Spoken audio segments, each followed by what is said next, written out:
Alright, so I'm here at Retropalooza in Houston, Texas. Forget the date.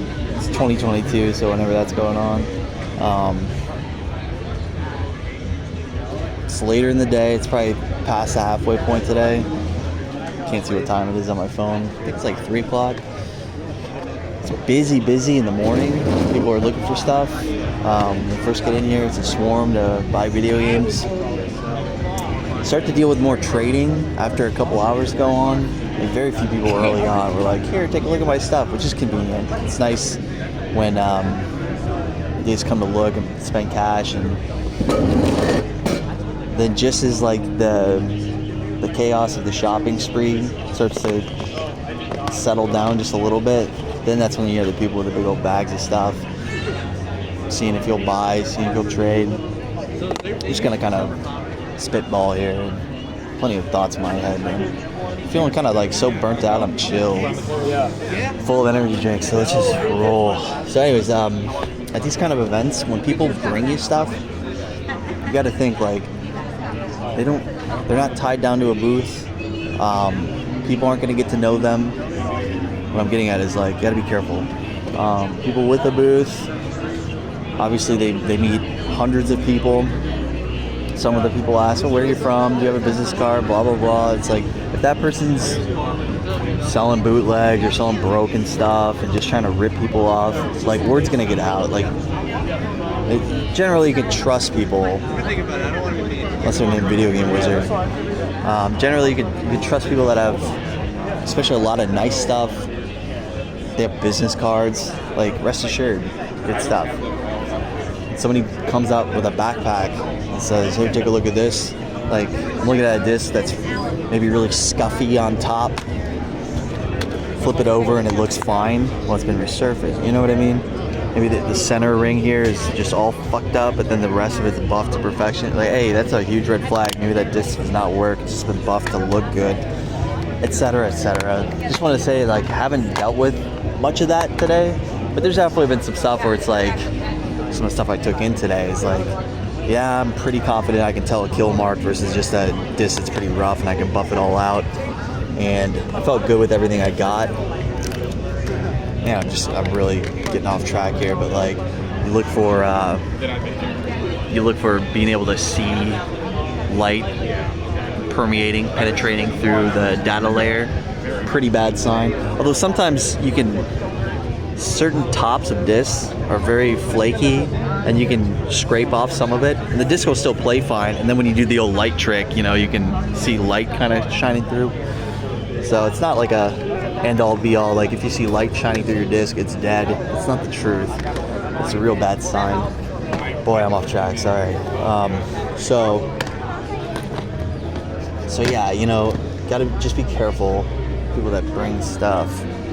Usually there's like a theme. It's like, oh, I got this Tron Bond. I got this, I'm just trying to name high-end stuff. You know, I got this Haunting Ground. You look at it, it's like, guy kind of slow to mention, like, yeah, he'll notice that you've noticed. He'll be like, yeah, it's a reproduction case. So of course, no manual. You look at the disc, it's fucky, but it's buffed. It's like, no thanks, dude. I don't want your disc only Haunting Ground that you're trying to get high trade for. It's all fucky. You probably know there's something off with it, and you're trying to trade me off of like fucking just real cherry, lower value stuff. It's rare. Sorry if I'm boring you. Goddamn. Just going over video game dealer tactics. Most of my stuff I got today was purchasing. Kind of cool. Like, a lot of people kind of skimp out on Retropalooza where they don't want to pay the $400 for a booth for a weekend, but instead they just come in, they park their car full of stuff, and they come with a backpack and distribute it out, see if they can trade for what they're looking for, see if they can sell things here and there, and they go back to their car and refill their backpack. So I've been seeing that with a few people where they're bringing different stuff to me throughout the day. But yeah, good purchases. Just to give you an idea, like, paid $80 for twin snakes, 80 doll hairs. I'm okay with that, you know. I'm not gonna spare you the details going over everything, but that's just kind of an idea.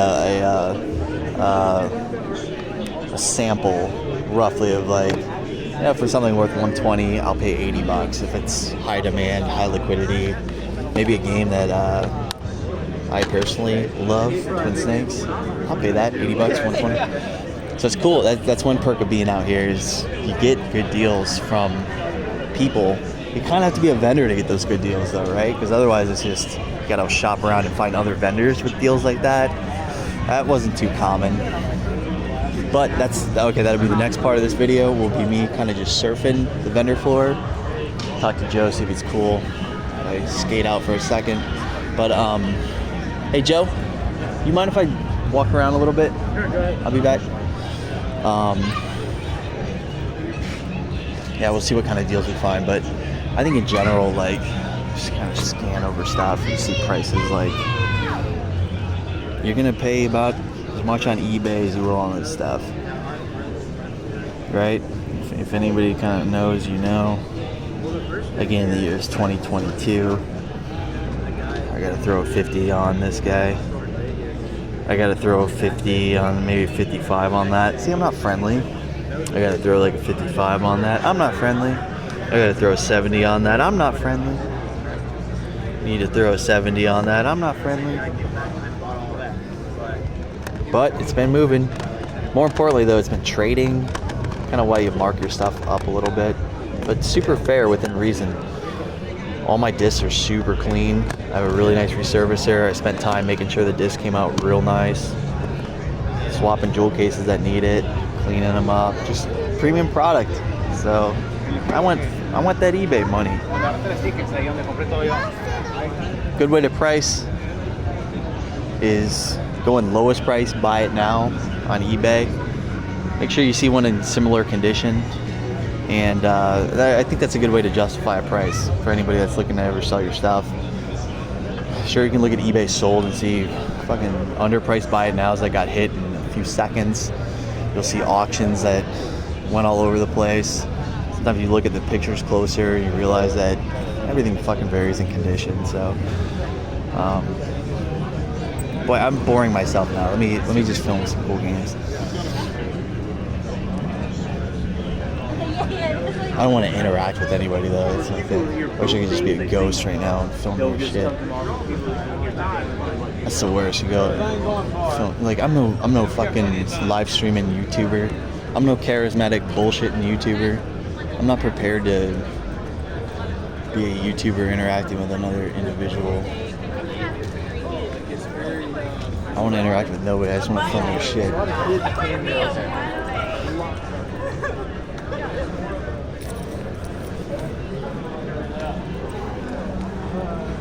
This is the retropalooza tournament stuff going on. Maybe free play games. Looks like it. I know they're running a Killer Instinct tournament. I wonder if that's authentic.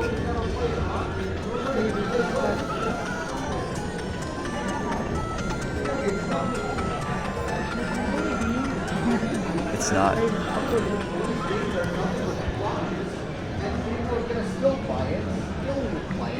Oh, this guy's ready to go. He's got a lot of games to get through.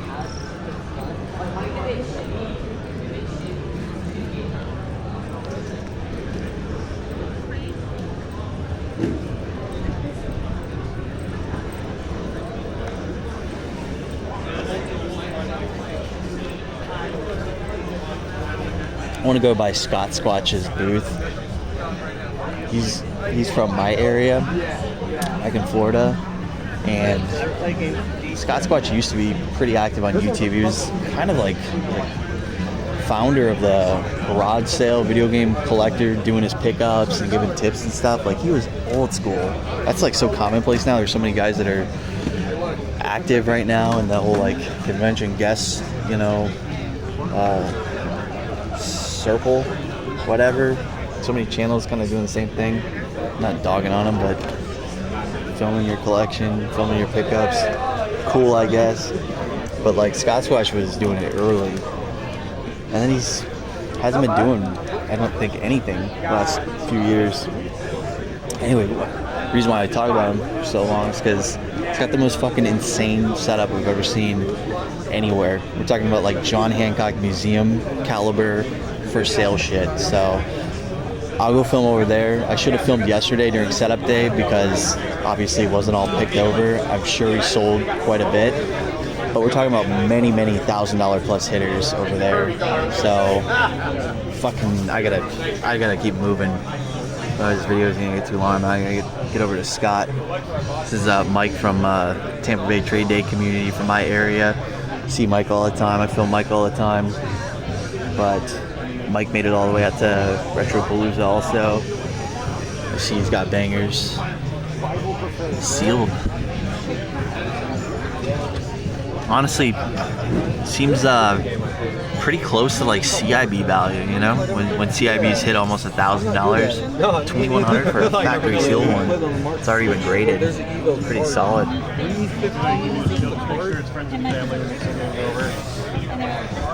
To me, okay, my perspective is like, the market is what it is.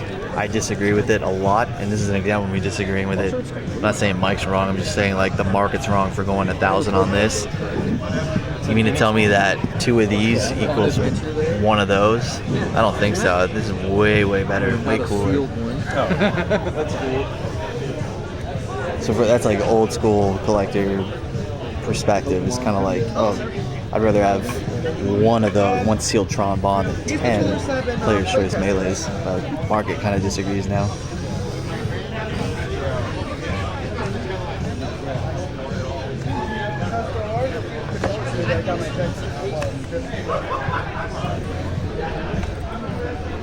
Mike.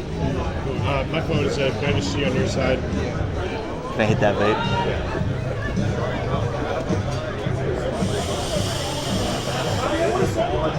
Thank you.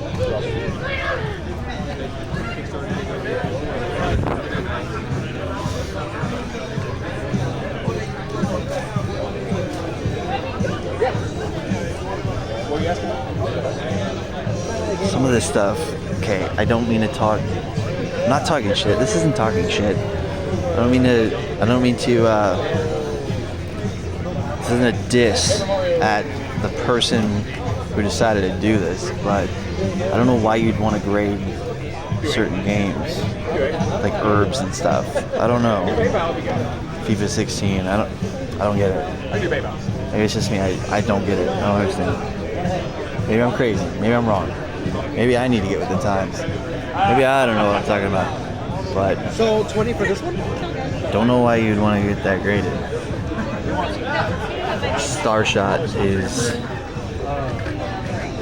one of my favorites on 64 for like a hidden gem.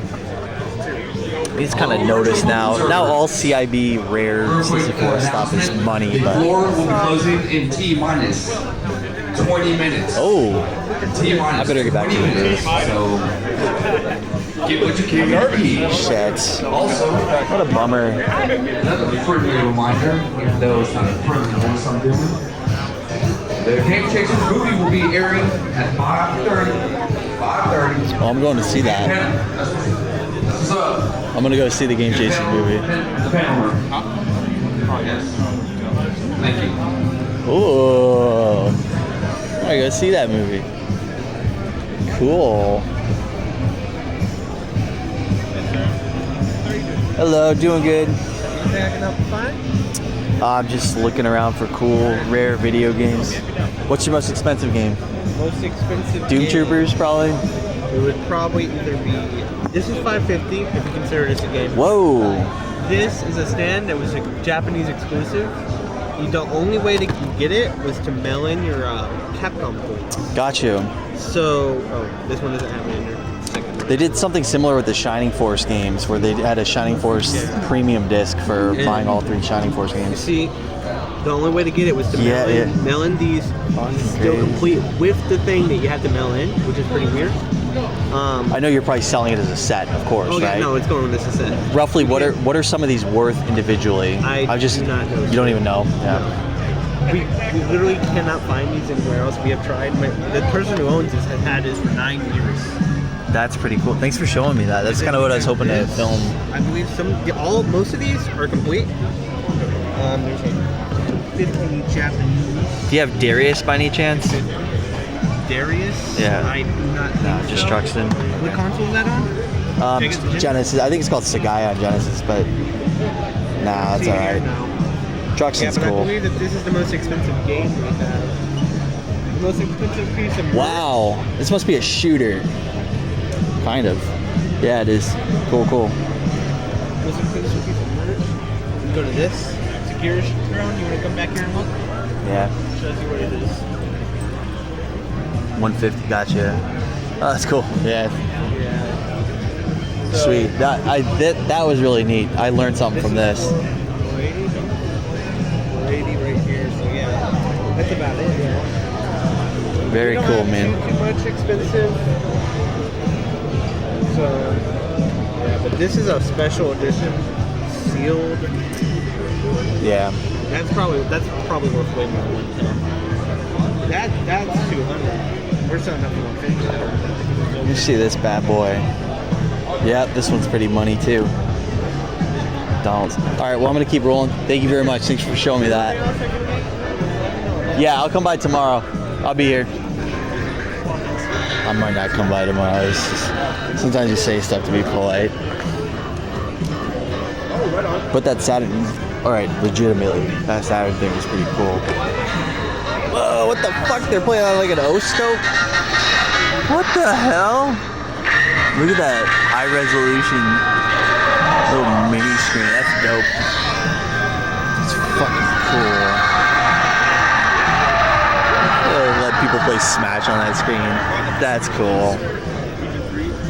I like that. Fuck. 20 minutes though. I don't really have time. I'll have to do some filming tomorrow. Damn it. And then everyone's gonna start covering their table. Oh, there's Scott Squatch right there. So that means his booth is unattended. Means I can go steal stuff. Let's go. Let's go steal from Scott Squatch. Fuck. Sorry guys. I'll try to do it tomorrow. Film games. But yeah, how about those Saturn games? It was interesting. They did that in Japan also with Shining Force 3, Scenario 1, 2, and 3. You sent in your proof of purchase of all three, and then they sent you a Shining Force 3 Premium Edition. I don't know what was on it. I don't know what it was about. But as a big Shining Force dork when I was younger, I always wanted a Shining Force Premium Edition imported from Japan. Alright, so Scott's booth. Fucking nuts here. Let me slow down. I'm sure he sold some of the cool pieces, but there's plenty to impress here. Wow, I'm actually very surprised that we still see, you know, every top hitter on Saturn. And it always has been. It's always been this trilogy of Burning Rangers, House of the Dead, and Panzer Dragoon Saga. If you open up the inside of those manuals, open up the game, and on the back side of the manual, Burning Rangers has an ad for House of the Dead, and Saga has an ad for Burning Rangers, you know what I'm saying? Like, they all came out. It's like this final little trio of games that all became very, very big, heavy, high demand pieces. Lunacy is your big dog in the Atlas set. There's always one, right? Every library has got to have one big, heavy Atlas game. Scott's got them all. Every title has to have one big, heavy Atlas game. Blood Will Tell. That's, of all the big, heavy PS2 games, Rule of Rose, Kuon, Blood Will Tell, I'm more of a Blood Will Tell kind of guy. If I'm being honest with you, I'm more of a Blood Will Tell.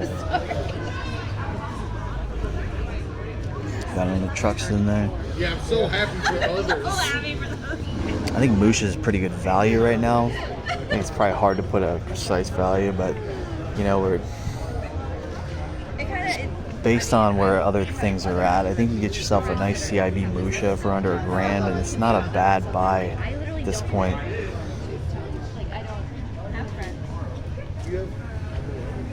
See Web of Fire back there. Calibri, Blackthorn. It's all your big dick titles. Great Greed. Turtles 3, Radical Rescue. Very rare stuff. Of course, Resident Evil right next to Metal Gear Solid. The feng shui here is amazing. I'm into that. I'm into pairing games next to each other that just flow. I mean, I guess it kind of did. Real nice flow together. Yeah. Ninja 5-0, of course. Octai 2, of course. Like, I'll do the legwork. Car Battler Joe, of course. It's bonker stuff. Oh, I'll show you the Hagane over there. Can I take a picture to show my wife? Another one I think is great value is a Space Adventure. I think Scott's quoted $650 on it yesterday. Very much like a Snatcher, very similar. Very cool. Very hard to find game. It's definitely rarer than Snatcher. It's probably on par with like a Kio's Flying Squadron. Hudson Soft, you know, $650. I think that's a good value piece there for Sega CD. Of course, you got Magical Chase, Legend of Hero Tomba, Insano, Hero Fighters, Wild Guns, yada yada. JoJo's very hard to find on PS1. Some games are just very expensive and they're not as exciting to see because you might see them often. You know they're pricey. You know, so your Suikoden 2. But like your Alien Trilogy Black Label jewel case, that'd be fun. That'd be a fun one to just kind of troll Scott with. If he was back here, I'd say, Scott, how much do you want on Alien Trilogy? And he'd say like probably 400. I'd say, which price sharing says it's 30. And then he'd have to explain to me that it's a Black Label jewel case. That'd be funny. I'll try to get him with that later. Adventures of Lomax, yes, one that kind of, oh, Black Label Doom 2. That's what I'll ask him if I see him, if he comes back here. I'll say, what do you want on your Doom and your Alien Trilogy? Why do you want that much? Ha ha. All my favorite Dreamcast there. Cannon Spy giggling too. Oh, here we go. What's up? The Nintendo Power Controller is $300. Scott, how much you want on Doom and Alien Trilogy? The jewel case version? Yeah. Yeah, like $30 games, right? So 100 the discs. I'm just teasing you, dude. You know, I am kind of curious though. Like ballpark, they're like 3, 4, 5 range. So Doom, jewel.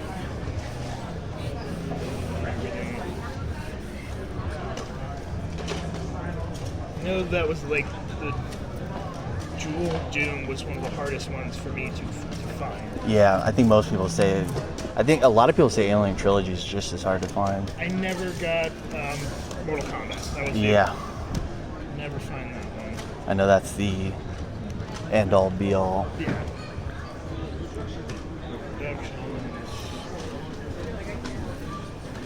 And you're the only person who's asked about it, so I haven't. I'm surprised to hear that. Yeah. It's obviously you've got them presented properly where everyone's gonna know. All right, this guy knows what's going on with him. One probably hasn't sold in at least a year. I'll bet it's one of those kind of pieces. Alien Trilogy is in the 300 plus range. Yeah.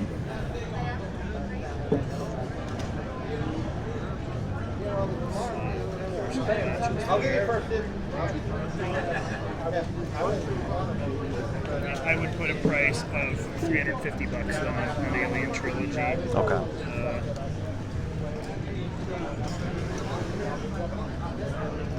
I'm gonna guess 450, dude. I'll go through that tomorrow and then you can have first dibs. Yeah, there's always more I'm looking for.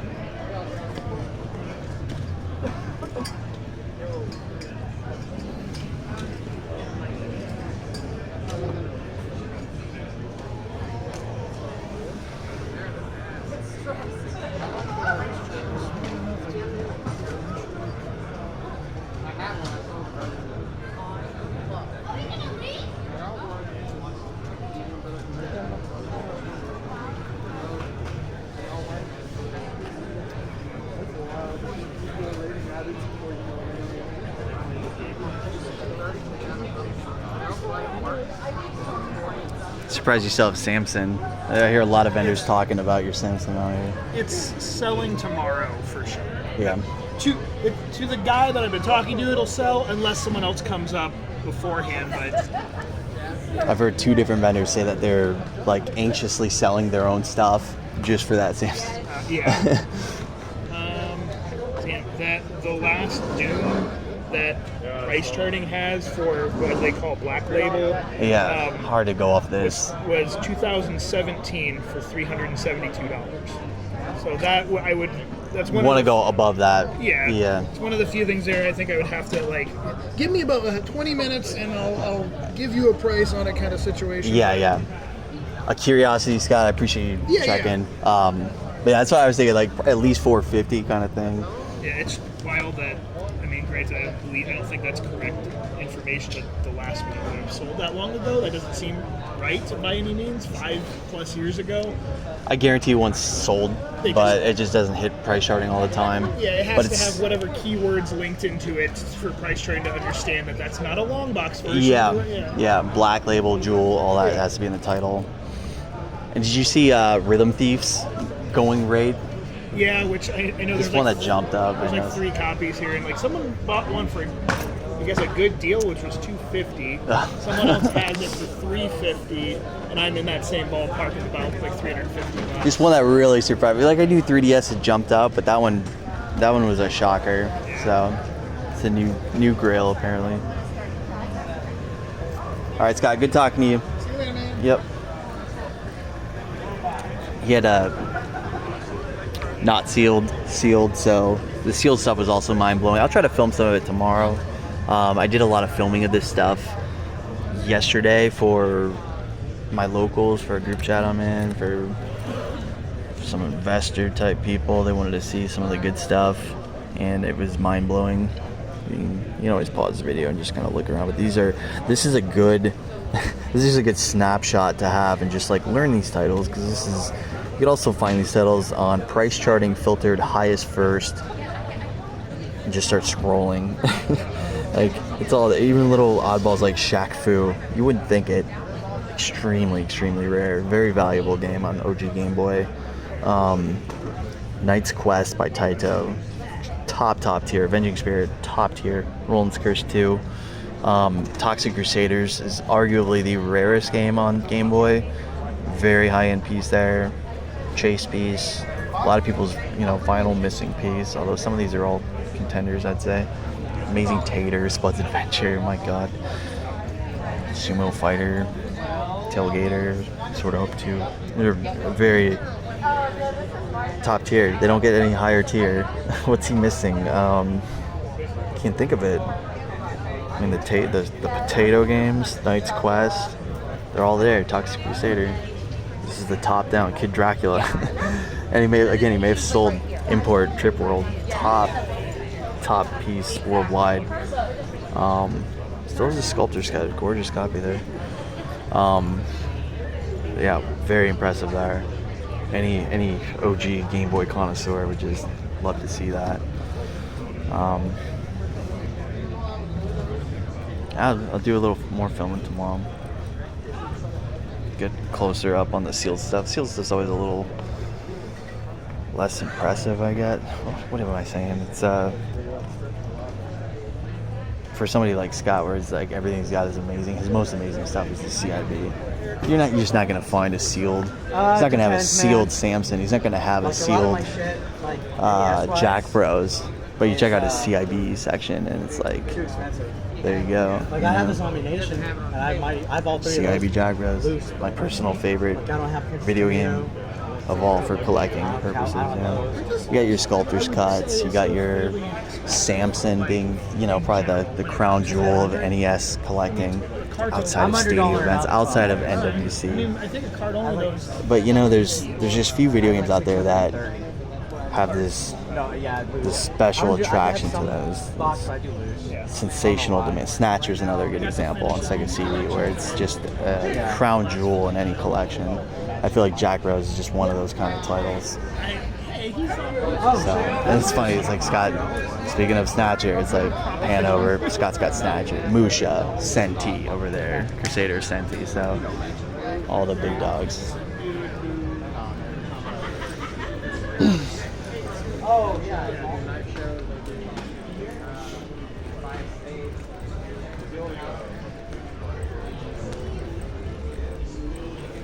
Alright, I better get back to the booth. Joe's probably mad. Pretty good filming, huh?